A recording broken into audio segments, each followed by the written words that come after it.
자, 오늘 말씀을 보시면 예수님께서 유대인의 명절이 되어서 예루살렘에 올라가셨습니다. 사실 예수님께서 계셨던 갈릴리가 이스라엘 북쪽에 있었기 때문에 남쪽에는 예루살렘으로 내려가셨다라고 하는 것이 맞습니다. 하지만 당시 유대인들은 이 성전이 있는 예루살렘을 중심으로 생각을 늘 했습니다. 그리고 예루살렘이 갈릴리보다 더 높은 위치에 있었습니다. 그래서 오늘 말씀에 보면 예수님께서 예루살렘에 올라가셨다라고 합니다. 유대인들은 매년 구약의 율법에 기록된 절기들 중에 한 번은 꼭 이 예루살렘에 올라가서 그곳에 있는 성전에서 절기를 지켜야 했습니다. 예수님께서는 그런 율법의 전통을 따라서 유대인의 절기를 지키기 위해서 갈릴리에서 예루살렘으로 올라가셨습니다. 예수님께서 예루살렘 성전 안으로 들어가시기 위해서 성전의 여러 문들 중에 이제 양문을 지나가려고 하시는데 그곳에서 38년 된 병자가 누워 있는 것을 보게 되었습니다.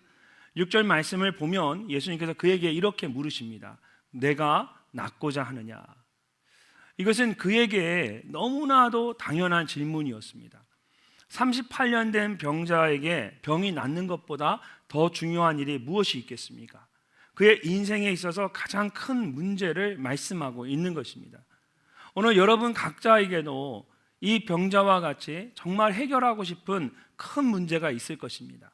오래된 질병이 낫기를 원하시는 분도 있을 것이고 또 관계의 문제, 묶여있는 관계의 문제가 해결되기를 바라는 분도 계실 것이고 또 경제적인 문제가 해결되기를 원하는 분도 계실 것입니다. 어떻게 하면 이런 내 인생의 문제가 해결될 수 있을까요? 먼저 우리는 헛된 생각을 버려야 합니다. 오늘 말씀은 예수님께서 유대인의 명절이 되어서 예루살렘에 올라가셨다라는 말씀으로 시작이 됩니다. 어떤 명절인지는 정확하게 설명하지 않았기 때문에 잘 알 수가 없습니다. 대신에 말씀의 배경이 되는 장소에 대해서는 아주 자세하게 설명하고 있습니다. 자, 2절부터 4절까지의 말씀을 우리 함께 한번 읽어보도록 하겠습니다. 예루살렘에 있는 양문 곁에 히브리 말로 베데스다라 하는 못이 있는데 거기 행각 5이 있고 그 안에 많은 병자, 맹인, 다리 저는 사람, 혈기 많은 사람들이 누워 물의 움직임을 기다리니 이른 천사가 가끔 못에 내려와 물을 움직이게 하는데 움직인 후에 먼저 들어가는 자는 어떤 병에 걸렸든지 낫게 되미러라. 아멘. 자, 이렇게 자세하게 그 장소에 대해서 설명을 하고 있습니다. 예루살렘에는 성전 안으로 들어가는 문이 여러 개가 있었는데 그 중에 성전 북동쪽에 있는 문이 양문이었습니다. 느헤미야 3장 말씀을 보면 느헤미야가 예루살렘 성벽을 재건할 때에 가장 먼저 시작한 것이 양문이었습니다. 양문에서 시작해서 한 바퀴를 돈 후에 다시 양문에서 성벽 재건을 마쳤습니다.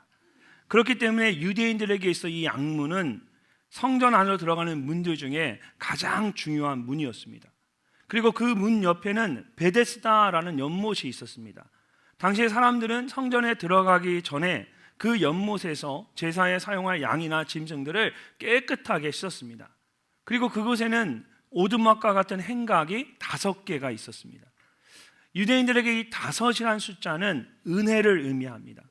창세기 43장에 보면 애굽의 총리가 된 요셉이 자신의 형제들을 만나게 됩니다. 그때 베냐민에게는 다른 사람들보다 5배나 더 주었다라고 합니다. 이 말은 요셉이 자신의 아우였던 베냐민에게 특별한 은혜를 베풀었다라는 뜻입니다. 또 복음서에서 예수님이 5,000명을 먹이는 기적을 행하셨는데 물고기 2마리와 보리떡 5개를 가지고 많은 사람들을 먹이셨습니다. 여기서도 5은 은혜를 의미합니다. 그래서 사람들은 5개의 행각이 있는 이 베데스다 연못을 특별한 은혜가 있는 장소라고 생각했습니다. 그래서 그런지 연못의 이름도 히브리어로 집이라는 뜻의 베이트라는 단어와 은혜라는 뜻의 헤세드라는 단어를 합쳐서 베데스다라고 붙인 겁니다. 이 이름의 뜻은 은혜의 집, 자비의 집입니다. 이렇게 사람들은 이곳을 큰 은혜가 있는 아주 특별한 장소로 여겼습니다. 특별히 당시에 많은 사람들이 하나님께 드릴 짐승들을 이곳 베데스다 연못에서 깨끗하게 씻은 후에 성전 안으로 가지고 들어갔습니다. 그래서 사람들 사이에 이 베데스다 연못은 더욱더 신성한 곳으로 여겨졌습니다. 그리고 그와 관련해서 여러 가지 소문들이 있었습니다. 가장 대표적인 것이 이 베데스다 연못의 물에 짐승을 씻으면 정결해지는 것처럼 사람도 그 물에 씻으면 정결해진다는 것입니다. 오늘 본문 말씀에 나오는 것처럼 사람들은 연못에 물이 흔들리는 것을 천사가 내려와서 그런 것이다 라고 생각했습니다. 그래서 그때에 연못에 들어가면 어떤 병이든지 깨끗하게 나을 수 있다라고 믿었습니다. 그러다 보니까 자연스럽게 전국에서 많은 병자들이 이 베데스다 연못에 모여들었고 이 병자의 종류도 다양했습니다. 근데 오늘 본문 말씀을 보면 그 중에서 특별히 세 가지의 병자들을 언급하고 있습니다. 그 안에 많은 병자, 맹인, 다리 저는 사람, 혈기 마른 사람들이 누워 물의 움직임을 기다리니. 맹인, 다리 저는 사람, 혈기 마른 사람. 여기서 혈기 마른 사람은 몸이 굳어져서 말라서 움직일 수 없는 중풍병자를 말합니다. 결국 모두 어떤 사람들을 말하는 것입니까? 스스로 움직일 수 없는 사람들입니다. 그래서 방금 읽은 말씀을 보면 이런 사람들이 누워 있었다라고 말합니다. 여기서 이 누워라는 말은 헬라어의 미완료 시제로 쓰였습니다. 이것은 반복되는 동작이나 계속되는 행동, 습관을 나타낼 때 사용하는 특별한 헬라어 시제입니다. 그들은 그냥 잠시 쉬기 위해서 누워 있었던 것이 아니었습니다. 병으로 인하여서 움직일 수 없었기 때문에 그냥 계속해서 거기에 누워 있어야만 했습니다. 근데 병이 나으려면 어떻게 해야 합니까? 물이 움직인 후에 가장 먼저 연못못에 그 물에 들어가야 합니다. 그래야만 병이 나을 수 있다고 생각했습니다. 우리가 생각하기에는 도저히 이해가 되지 않는 허황된 생각이었지만 당시에 맹인, 다리 저는 사람, 혈기 마른 사람들과 같은 병자들에게는 이것이 유일한 소망이었습니다. 그래서 그들은 베데스다 연못에 떠날 수가 없었던 것입니다. 예수님께서 말씀하신 38년 된 병자도 마찬가지였습니다. 예수님께서 그를 보셨을 때에 그도 다른 병자들처럼 베데스다 연못 근처에 누워 있었습니다. 5절과 6절 말씀을 함께 읽어보도록 하겠습니다. 거기 38해 된 병자가 있더라. 예수께서 그 누운 것을 보시고 병이 벌써 오래된 줄 아시고 이르시되 내가 낫고자 하느냐. 아멘. 우리는 예수님께서 보신 그 사람이 지난 38년 동안 어떤 병을 앓고 있었는지는 알 수가 없습니다. 그 사람이 38년 동안 병을 앓고 있다는 것을 예수님이 어떻게 아셨는지도 모릅니다. 그러나 중요한 것은 그 사람이 38년 동안 병을 앓고 있었다라는 겁니다. 얼마나 절망적인 상황인지를 알려주기 위해서 성경은 38년 된 병자라는 사실만을 강조하고 있습니다. 그런 중병에 걸린 사람이 베데스다 연못 근처에 누워 있었습니다. 여기서 있더라라는 말도 헬라어 성경으로 보면 미완료 시제로 되어 있습니다. 그리고 문장 제일 앞에 이 말씀이 나옵니다. 움직이지 못하고 누워만 있는 있더라라는 그 절망적인 상황을 강조하고 있는 것입니다. 예수님께서 그 사람이 그렇게 누워있는 것을 보시고는 그의 병이 오래된 것을 아셨습니다. 그리고 그에게 물으셨습니다. 내가 낫고자 하느냐. 38년 된 병자에게는 너무나도 간절한 그런 질문이었습니다. 근데 그 다음 7절 말씀을 보면 예수님의 질문에 그가 이렇게 대답을 합니다. 병자가 대답하되 주여 물이 움직일 때에 나를 못에 넣어주는 사람이 없어 내가 가는 동안에 다른 사람이 먼저 내려가나이다. 38년 된 이 병자는 스스로 움직일 수가 없었습니다. 그래서 누가 데려다 놓은 건지는 모르겠지만 맹인과 다리 저는 사람과 혈기 마른 사람들처럼 연못 근처에 그냥 누워 있었던 것입니다. 근데 연못에 물이 움직일 때에 자신을 도와주는 사람이 아무도 없었습니다. 어떻게 해서는 연못에 내려가 보려고 했지만 매번 다른 사람이 먼저 자기보다 내려가는 것을 그냥 뒤에서 지켜만 봐야 했습니다. 그럴 때마다 그의 마음이 얼마나 낙심이 되었겠습니까? 그래서 예수님께서 내가 낫고자 하느냐 물었는데 보통 사람 같으면 네 주님 제가 낫고 싶습니다. 주님 나를 고쳐주십시오. 너무나 기다렸던 질문이니까 간단하게 대답하면 되는데 이 사람이 낫겠다라는 고쳐달라는 말은 하지 않습니다. 대신에 자신에게 있는 그 절망과 원망의 말들을 막 쏟아냅니다. 베데스다 연못에서 모두가 은혜의 자리, 은혜의 집이라고 말하는 그곳에서 그는 계속해서 누워 있으면서 자기보다 앞서 뛰어가는 사람들을 바라보면서 아무도 도와주지 않고 소망 없고 절망 없이 그냥 그곳에서 절망하고 있었던 겁니다.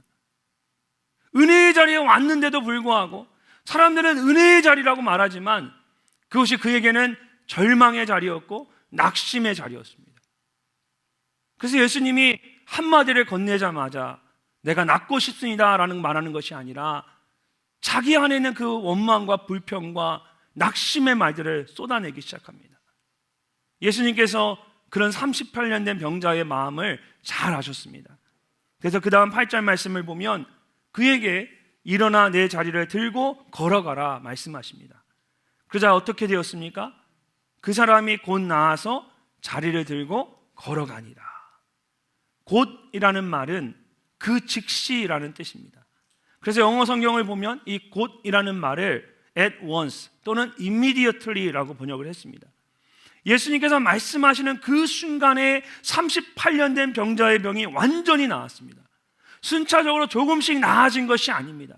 한순간에 완전히 치유가 되었습니다. 그래서 자신이 누워 있었던 자리를 들고 직접 걸어서 갔습니다. 사랑하는 성도 여러분, 어떻게 이런 놀라운 일이 일어날 수 있었습니까? 연못의 물이 움직일 때에 제일 먼저 그 물에 들어갔기 때문이 아니었습니다. 예수님의 말씀을 듣는 그 순간에 모든 병이 치유되고 깨끗하게 나을 수가 있었습니다. 예수님의 말씀이 38년 동안 해결되지 않던 문제를 단 한순간에 해결해 주신 것입니다. 우리 가운데도 38년 된 병자처럼 오랫동안 질병으로 고통받고 계신 분이 있으실 겁니다. 또는 해결되지 않는 문제로 인하여 오랜 동안 힘들어하는 분들도 계실 것입니다. 그렇다면 물이 움직일 때 그 물에 들어가면 나을 수 있다는 것과 같은 헛된 생각을 버리시고 분명한 하나님의 말씀을 붙잡으실 수 있기를 바랍니다. 디모데전서 4장 7절을 보면 성경은 우리에게 이렇게 말씀하고 있습니다. 우리 함께 한번 읽어보겠습니다. 망령되고 허탄한 신화를 버리고 경건에 이르도록 내 자신을 연단하라. 아멘. 여러분 38년 된 병자와 그 많은 병자들이 그 베데스다 연못에서 연못에 물이 흔들리면 그때 먼저 가장 1등으로 뛰어가면 병이 나을 것이다. 어떻게 이런 허황된 말을 믿고 그 연못 곁에 그렇게 누워 있을 수 있을까? 그런 생각이 들지 모르겠지만 사람이 너무나 답답하고 힘들면 이처럼 망령되고 허탄한 신화와 같은 헛된 생각에 마음을 빼앗기게 됩니다. 제가 아는 한 목사님께서 직접 해주신 오래된 이야기입니다. 교회 집사님 한 분이 암에 걸리셨습니다. 의사가 살 날이 얼마 남지 않았다는 진단을 내렸습니다. 그 소식을 듣고는 이 목사님이 마음이 너무 아파서 직접 그 집사님의 집에 신방을 갔습니다. 그랬더니 그 집 안방에 물 색깔이 이상한 대야가 놓여 있고 집사님이 거기에 손을 담그고 있었습니다. 집사님 그게 뭡니까? 라고 물었더니 누군가 그 약초를 달인 물에 손을 담그면 암이 낫는다라고 했다라는 겁니다. 여러분 상식적으로 약초에 손을 담근다고 몸속에 있는 암이 낫겠습니까?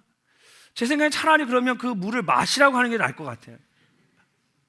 손을 담그고 있으면 병이 낫는다라는 거예요. 근데 더 놀라운 것은 손 한번 담그는 그 약초의 값이 당시에 100만 원이었습니다. 지금도 우리 주위에 여러분 여전히 이런 망령되고 허탄한 신화와 같은 일들이 일어나고 있습니다. 얼마 후에 집사님이 처음 듣는 이름의 기도원에서 이 목사님에게 전화를 걸어왔습니다. 기도원 원장이 500만 원을 헌금하면 바로 병이 낫는다고 했다는 것입니다. 목사님 헌금할까요 말까요? 너무 고민이 되어 전화를 했습니다.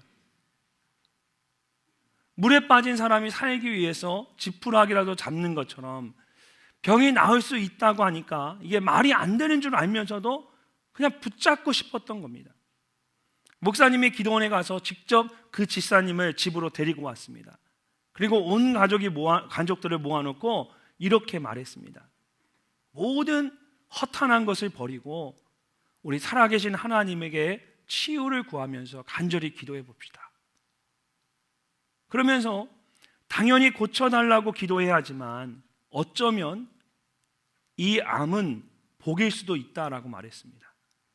교통사고로 죽으면 죽음을 준비하지 못하지만 암은 준비할 수 있으니까 그것도 하나님의 은혜가 아니겠습니까? 이렇게 말했습니다. 근데 감사하게도 이 집사님이 목사님의 말을 잘 이해하고 그대로 받았습니다.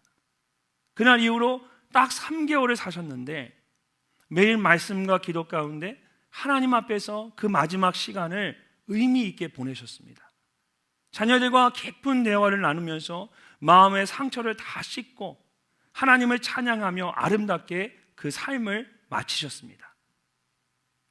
사랑하는 성도 여러분, 너무 힘들고 지치면, 해결할 방법이 보이지 않으면 말도 안 되는 말이나 생각에 쉽게 현혹될 수 있습니다.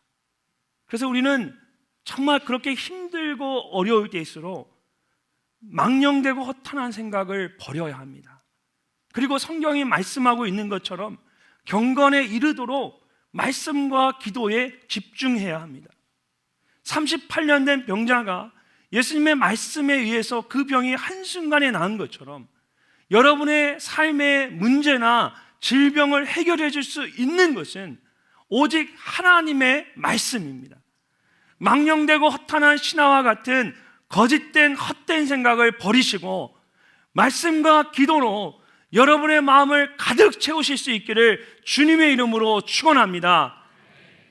두 번째로 38년 된 병자처럼 오래된 질병이나 문제와 같은 것이 해결되기를 원한다면 우리는 반드시 예수님을 만나야 합니다.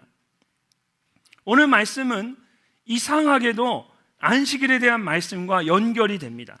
8절과 9절 말씀을 다시 한번 보십시오. 예수께서 이르시되 일어나 내 자리를 들고 걸어가라 하시니 그 사람이 곧 나아서 자리를 들고 걸어가니라. 이날은 안식일이니. 예수님께서 38년 된 병자를 고치셨는데 성경은 그날이 안식일이다 이렇게 말씀하십니다. 이것은 당시 유대인들에게 굉장히 충격적인 일이었습니다. 이어지는 말씀을 보면 이 일로 인하여서 예수님과 유대인 사이에 안식일에 대한 논쟁이 일어나고 그들이 예수님을 죽이기로 작정을 합니다. 자, 10절 말씀을 보십시오. 유대인들이 병 나은 사람에게 이르되 안식일인데 내가 자리를 들고 가는 것이 옳지 아니하니라. 유대인의 율법에 의하면 안식일에 힘을 쓰는 일을 해서는 안 됩니다. 무조건 안식을 취해야 합니다. 그래서 여러분 그 이스라엘에 가시면 안식일에 타는 엘리베이터와 그냥 일반인이 타는 엘리베이터가 따로 있습니다.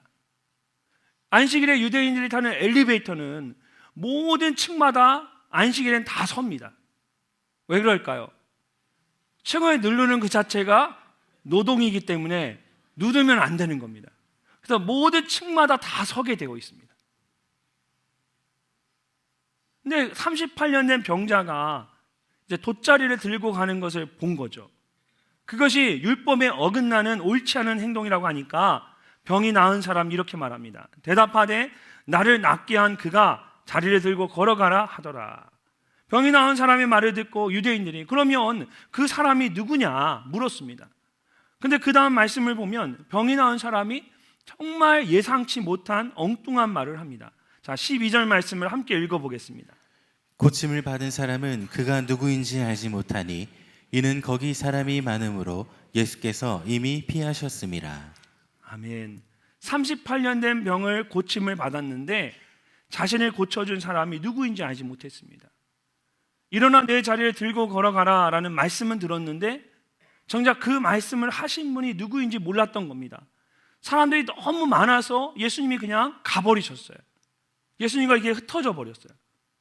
자, 이 사람에게 질문한 유대인들도 마찬가지였어요. 그럼 그들은 안식일에 대한 논쟁할 만큼 하나님의 율법과 말씀에 대해서 잘 아는 사람들이었습니다. 그런데 정작 말씀과 안식일의 주인이신 예수님에 대해서는 알지 못했습니다.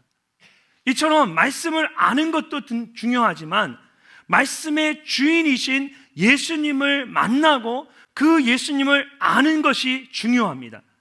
복음서에 기록되어 있는 예수님의 치유 사건에 대한 말씀들을 보면 보통은 병자가 예수님을 찾아옵니다. 마태복음 8장을 보면 한 나병 환자가 예수님께 다가와서 무릎을 꿇고 간절히 청했습니다.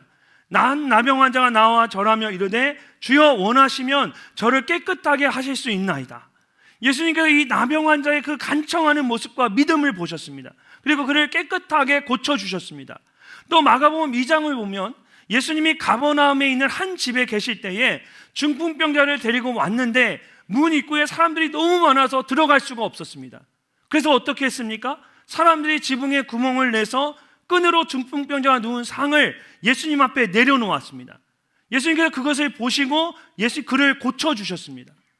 소경 바디메오도 예수님이 지나가시는 이야기를 듣고 소리를 지렀습니다. 다윗의 아들 예수여 나를 불쌍히 여기소서. 그 소리를 듣고 예수님께서 그를 고쳐주셨습니다. 오늘 말씀 바로 앞에 나오는 말씀을 봐도 왕의 신하가 죽어가는 아들을 살리기 위해서 예수님을 찾아왔습니다. 여러분, 이와 같이 복음서에 나오는 이 치유의 사건들 중에 대부분은 질병으로 고통받고 있던 사람들이 예수님을 찾아왔고 예수님께서 그들을 고쳐주셨습니다. 근데 예외적으로 예수님께서 먼저 찾아가서 고쳐주신 적이 있습니다. 그런 경우들이 있습니다. 마가복음 3장 1절부터 3절까지의 말씀입니다. 예수께서 다시 회당에 들어가시니 한쪽 손 마른 사람이 거기 있는지라 사람들이 예수를 고발하려 하여 안식일에 그 사람을 고치시는가 주시하고 있거늘 예수께서 손 마른 사람에게 이르시되 한가운데 일어서라 하시고 예수님께서 회당에 들어가셨는데 거기에 손이 말라서 사용하지 못하는 사람이 있었습니다. 바리새인들은 그날이 안식일이기 때문에 예수님이 어떻게 하나 보기 위해서 조용히 지켜보고 있었습니다. 그때 예수님께서 먼저 그 사람에게 한가운데 와서 서라 말씀하시고 그를 부르셔서 서게 하시고 그를 고쳐주셨습니다. 또 누가복음 13장을 보면 예수님께서 회당에서 가르치고 계셨는데 그것에 18년 동안 허리를 펴지 못한 여인이 있었습니다. 자, 10절부터 13절까지의 말씀을 우리 함께 한번 읽어보도록 하겠습니다. 예수께서 안식일에 한 회당에서 가르치실 때에 18해 동안이나 귀신 들려 앓으며 꼬부라져 조금도 펴지 못하는 한 여자가 있더라. 예수께서 보시고 불러 이르시되 여자여 내가 내 병에 놓였다 하시고 안수하시니 여자가 곧 펴고 하나님께 영광을 돌리는지라. 아멘. 예수님께서 병든 여인을 보시고 불러서 고쳐주셨습니다. 근데 그 이전에 가장 먼저 뭐라고 말씀하십니까? 예수께서 안식일에. 그 다음 14장에서도 비슷한 말씀이 나옵니다. 예수님께서 바리새인 집에 계셨는데 그곳에 수종병 든 사람이 있었습니다. 이 수종병은 근육이나 뼈마디에 물이 고여서 퉁퉁 붓는 병입니다. 자, 1절부터 4절까지의 말씀입니다. 안식일에 예수께서 한 바리새인 지도자의 집에 떡 잡수시러 들어가시니 그들이 엿보고 있더라. 주의 앞에 수종병 든 한 사람이 있는지라. 예수께서 대답하여 율법 교사들과 바리새인들에게 이르시되 안식일에 병 고쳐주는 것이 합당하냐 아니하냐. 그들이 잠잠하거늘 예수께서 그 사람을 데려다가 고쳐 보내시고 여기서도 예수님이 먼저 수종병 든 사람을 불러서 고쳐주셨습니다. 이 몇 가지 말씀들이 예수님께서 먼저 다가가셔서 고쳐주신 경우들입니다. 이 모든 사건들과 오늘 본문의 말씀이 가지고 있는 한 가지 공통점이 있습니다. 무엇일까요? 예수님께서 안식일에 병자를 고치셨다라는 겁니다. 평상시에는 병자들이 예수님께 찾아왔습니다. 부르짖었습니다. 그런데 안식일에는 예수님이 병자들을 찾아가십니다. 그리고 그들을 고쳐주십니다. 예수님께서 의도적으로 안식일마다 그렇게 하신 겁니다. 그렇다면 왜 예수님께서는 안식일에 직접 병자들을 찾아가서 고쳐주셨을까요? 이 안식일의 주인이 누구인지를, 이 안식일의 이 생명의 주인이 누구인지를 가르쳐주기 위해서입니다. 이 안식일의 핵심이 무엇인지, 생명의 핵심이 무엇인지, 안식일에 대한 논쟁이 있었을 때 예수님께서 직접 인자는 안식일의 주인이다라고 말씀하셨습니다. 이처럼 안식일의 핵심은 예수 그리스도입니다. 그러므로 안식일을 아는 것보다 더 중요한 것은 안식일의 주인이신 예수님을 아는 것입니다. 우리가 예배하는 것보다 더 중요한 것은 예배의 주인이신 예수님을 만나는 것입니다. 우리가 예수님의 말씀을 듣는 것도 중요하지만 그 말씀을 듣는 이유는 그 말씀의 주인이 누구이신지, 그 말씀이 말하고자 하는 핵심이 무엇인지 예수 그리스도를 알기 위해서 말씀을 듣는 것입니다. 베데스다 연못에 5개의 행각이 있고 물이 요동할지라도 예수님이 없으면 아무 소용이 없는 겁니다. 그곳에 예수님이 있으실 때 그것이 베데스다가 베데스다 되는 것입니다. 그래서 오늘 말씀을 보면 여러분, 마지막에 예수님께서 이 38년 된 병자를 다시 찾아오십니다. 자, 14절과 15절 말씀을 함께 읽어보겠습니다. 그 후에 예수께서 성전에서 그 사람을 만나 이르시되 보라, 내가 나았으니 더 심한 것이 생기지 않게 다시는 죄를 범하지 말라 하시니 그 사람이 유대인들에게 가서 자기를 고친 이는 예수라 하니라. 아멘. 우리가 가진 한글 성경에는 그냥 예수님께서 우연히 성전에서 그 사람을 다시 만난 것처럼 보입니다. 그러나 원래의 의미는 예수님께서 그 사람을 찾으신 것입니다. 그래서 영어 성경을 보면 모두가 Jesus found him이라고 되어 있습니다. 예수님이 그 사람을 의도적으로 찾으신 겁니다. 그리고 발견하신 겁니다. 그러면서 그는 자신을 고쳐주신 분이 바로 예수님이란 사실을 알게 되었습니다. 그리고는 유대인들에게 가서 그가 만난 분이 예수님이라는 사실을 전했습니다. 이처럼 예수님께서는 우리에게 말씀하실 뿐만 아니라 우리를 만나기를 원하십니다. 그리고 우리는 그런 예수님을 반드시 만나야만 합니다. 지난 월요일부터 수요일까지 제주도에서 저희 침례교단 해외 선교회 정기 이사회가 있었습니다. 첫날 제주도에 도착을 해서 잠시 그곳에 있는 극동방송국을 방문하게 되었습니다. 이런 이 제주 극동방송국은 국내 민간방송 최대 출력인 250kW의 강력한 AM 전파로 국내뿐만 아니라 북한과 중국과 러시아까지 매일 24시간 4개의 언어로 복음을 전하는 방송국입니다. 북한에는 많은 사람들이 이 방송을 통해서 예수님을 만나고 지하교회 성도들이 이 방송을 통해서 함께 예배를 드립니다. 그래서 제주 극동방송국에는 그 밖에 뜰에 큰 안테나가, AM 안테나가 여러 개가 있고 방송국 안에 들어갔더니 방송을 보내는 큰 출력기가 2개가 있었습니다. 제가 슈퍼컴퓨터를 본 적이 없지만 슈퍼컴퓨터 할 만큼 이 컴퓨터와 같다라고 설명을 하더라고요. 방송을 하면 그 목소리를 이제 전파로 바꿔서 안테나로 보내서 내보내는 그 출력하는 장치인데 컴퓨터처럼 이렇게 큰 이 출력기가 2개가 실내에 이렇게 딱 놓여져 있는 겁니다. 안내하시는 분이 왜 똑같은 출력기가 2개가 있는지 아느냐 이렇게 물으시면서 설명을 해주셨습니다. 북한에 있는 지하교회 성도들에게는 이 복음 방송이 너무나 중요합니다. 이 방송을 통해서 예수님을 만나고 말씀을 듣기 때문에 중간에 방송이 잠시라도 끊어지면 안 됩니다. 그래서 혹시 모르는 상황을 대비하기 위해서 똑같은 출력기를 2개 가지고 있는 겁니다. 그러니까 출력기를 2개 준비해 놓고 방송을 내보내다가 한쪽이 문제가 생기면 다른 한쪽으로 계속 방송을 보내는 거예요. 그리고 극동방송국 안에는 제주에는 자체 발전기가 있어서 전기가 끊어져도 방송을 계속합니다. 그러니까 설명을 들으면서 예수님을 만나고 말씀을 듣는 것이 얼마나 중요한지를 다시 한번 생각하게 되었습니다. 그리고 제주 극동방송국 나오는데 로비 한쪽 벽에 이런 글이 적혀 있는 것을 보게 되었습니다. 사람이 사람을 만나면 역사가 이루어지고 사람이 하나님을 만나면 기적이 이루어집니다. 왜 극동방송국, 제주 극동방송국이 그토록 정말 온 힘을 다해서 방송이 끊어지지 않도록 그렇게 애를 쓰고 수고하는지를 알게 되었어요. 하나님을 만나기를 원하는 거예요. 이 전파를 통해 누군가 하나님을 만나기를 원하는 마음으로 이 방송을 절대로 끊을 수가 없는 거예요. 사랑하는 성도 여러분, 단지 병고침을 받는 것이 중요한 것이 아닙니다. 정말 중요한 것은 안식일과 생명의 주인이신 예수님을 만나는 것입니다. 38년 된 병자가 예수님을 만났던 것처럼 여러분도 예수님을 만나야만 합니다. 그럴 때 여러분의 육체의 질병이 치유될 뿐만 아니라 여러분의 영혼의 질병이 치유되는 진정한 기적을 경험할 수가 있습니다.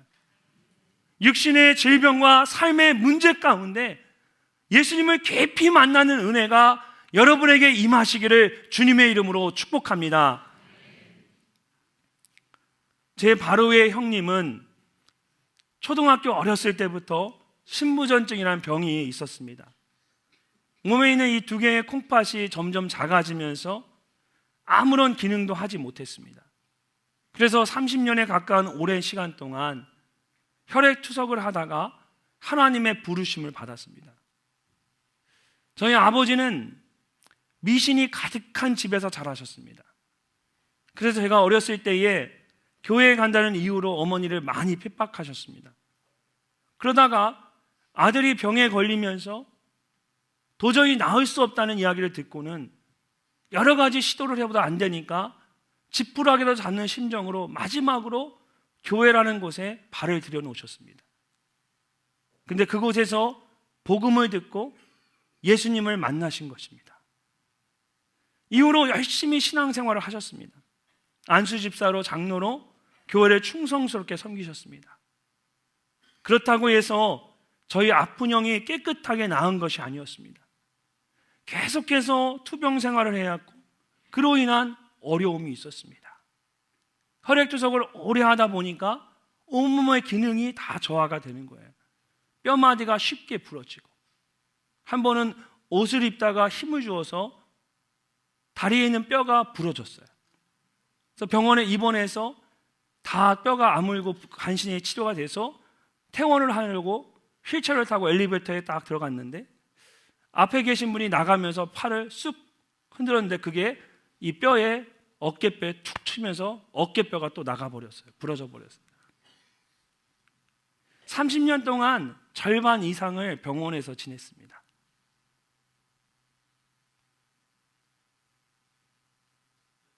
남들이 보면 정말 어렵고 힘든 것 같은데 이상하게도 그렇게 힘들지 않았던 거예요. 평생 아픈 아들을 데리고 병원에 오고 가는 아버지에게 사람들이 뭐가 그렇게 행복하냐라고 물었어요. 그렇게 묻는 분들이 많아요. 왜냐하면 자기들 생각은 도저히 이해가 안 되는 거예요. 근데 그 중에는 정말 교회에 다니는 분들도 계셨어요. 뭐가 그렇게 행복하세요, 지사님, 장로님? 여러분, 저희 형님에게는 38년 된 병자가 고침을 받은 것처럼 기적적인 일이 일어나지 않았습니다. 평생 육신의 질병으로 인해 고통을 받아야 했고 결국은 젊은 나이에 하나님의 부르심을 받았습니다. 근데 정말 놀라운 기적은 그 일로 인해서 저희 아버지가 예수님을 믿게 되었고 저희 가족이 다 예수님을 믿게 되었다는 겁니다. 그리고 제가 목사가 되었다라는 겁니다. 저는 이것이 하나님께서 저희 가정에게 허락하신 가장 놀라운 기적이라고 생각합니다. 오늘도 주님은 여러분에게 물으십니다. 내가 낫고자 하느냐? 내가 낫고자 하느냐? 그런데 병이 낫고 나의 문제가 해결되는 것보다 더 중요한 것이 있습니다. 망령되고 허탄한 신화와 같은 헛된 생각을 버리고 예수님의 말씀을 붙잡는 것입니다. 그리고 내 삶의 생명의 주인이신 예수님을 깊이 만나는 것입니다. 그것이 진정한 기적입니다. 그런 놀라운 은혜가 여러분의 삶 가운데 있으시기를 주님의 이름으로 축원합니다.